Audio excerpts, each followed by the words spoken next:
கிறிஸ்துவிலே மிகவும் பிரியமானவர்களே, 21/1/2026 உங்களை சந்திப்பதிலே மகிழ்ச்சி அடைகிறேன். வாருங்கள், ஒரு நிமிடம் நாம் ஜெபிப்போம். அன்பு தகப்பனே, இன்றைக்கு என்னுடைய பாதுகாப்புக்காய் ஜெபிக்கும்படி என் தேவனுடைய சமூகத்திலே வருகிறேன். என் தேவனுடைய நிறைவும் அன்பும் ஆசீர்வாதம் முதலில் என்னுடைய வாழ்க்கையிலிருந்து செயல்படும்படி நீர் செய்தரும்படியாக ஜெபிக்கிறேன். எல்லா பொல்லாப்பு நாசமோச வேலைக்கு விலைக்கு அவனை இங்கே பாதுகாத்துக் கொள்ளுங்கப்பா. நம்முடைய அன்பின் கரம் இவரோடு இந்த அற்புதத்தை செய்வதாக. செல்லக்கூடிய இடத்திலெல்லாம் மகிமை உண்டாகட்டும், செய்யக்கூடிய காரியத்திலெல்லாம் தெய்வீக பிரசனம் உண்டாகட்டும்.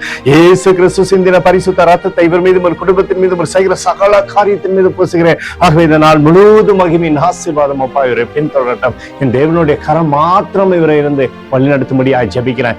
ஏசாயா 49:5 கர்த்தருடைய பார்வையில் கனமடைவேன், என் தேவன் என் பலனாய் இருப்பார் என்று சொல்லி எழுதப்பட்டிருக்கூடிய வார்த்தையின்படி ஆண்டவர் எப்பொழுதும் இவருடைய பலனாய் இருந்து சகல ஆசீர்வாதத்தையும் இவருக்கு தாங்க, பாதுகாத்து வழி நடத்துங்க. இயேசுவின் நாமத்திலே அப்ப கூட ஜெபிக்கிறேன் நல்ல பிதாவே, ஆமென்.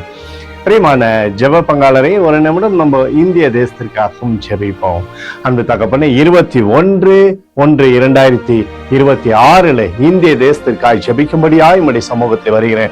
தேசத்தில் உம்முடைய நன்மையான ஈவுகளை நீர் வைக்கும்படி ஜெபிக்கிறேன். உம்முடைய கிருபை கோலும் கைத்தறியும் தேசத்தை தேற்றுவதாக, உம்முடைய அபிஷேகம் தேசத்திலிருந்து செயல்படும்படி நீர் செய்தருளும்படியாய் ஜெபிக்கிறேன். தகப்பனே, எங்களுக்காக அடித்து நொறுக்கப்பட்டிருக்கூடிய இயேசு கிறிஸ்துவும் அவர் சிந்தின வெளியேறப்பட்ட ரத்தத்தை வைத்து அத்தோடு இந்திய தேசத்தில் எழுப்புதலை தரும்படியாக ஜெபிக்கிறேன். எழுப்புதலை தருவீராக, எழுப்புதலை தருவீராக, எழுப்புதலை தருவீராக, எழுப்புதலை எங்கள் கண்கள் பார்க்கும்படி நீர் ஆசீர்வதிக்கும்படி ஜெபிக்கிறேன். நேற்றும் இன்றும் என்று மாறாதவராகிய இயேசுவின் நாமத்திலே அப்ப கூட ஜெபிக்கிறேன் நல்ல பிதாவே, ஆமென். பிரியமான ஜெப பங்காளரை, ஆண்டவர் நம்மளுடைய ஜெபத்தை கேட்டுட்டார். இந்த நாள் முழுவதும் கர்த்தராகிய இயேசு கிறிஸ்துக்குள் நீங்கள் வளரும்படி வாழ்த்தி ஆசீர்வதிக்கிறேன். ஆமென்.